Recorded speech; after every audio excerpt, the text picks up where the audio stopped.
I had a crown and it was falling off. There wasn't much of tooth left for the crown to hang on to, so it was constantly falling off. I was concerned about swallowing it.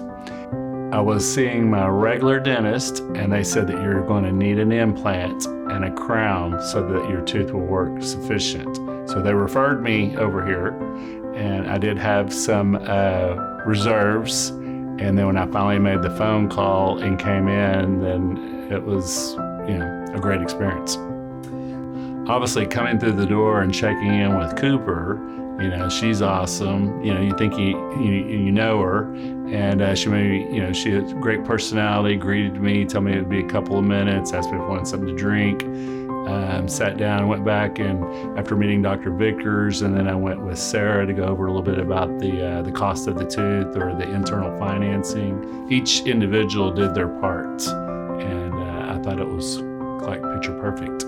So we looked at Wayne's options, we talked about the available treatment, and ultimately he was a great candidate for removal of the tooth and immediate implant placement. Wayne came in for surgery, we carefully removed his tooth, we were able to place the implant at the same time, and this allowed him to get a new tooth in this area as quickly as possible. So when Dr. Vickers went over the procedure, one, I liked him as an individual. He was very personal. He kind of took away some of those anxiety.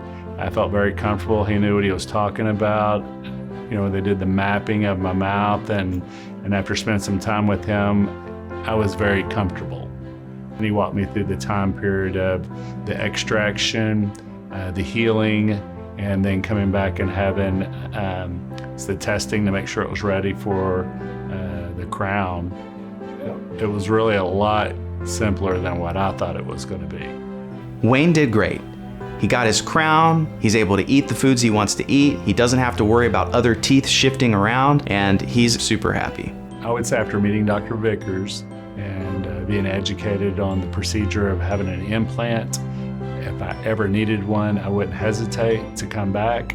If somebody asked me about implants, I would say that you would have to get to meet Dr. Vickers. In my profession, in anything, I like to know the best. And when people ask me my opinion, I like to steer them to the best. And Texas Centers is the best.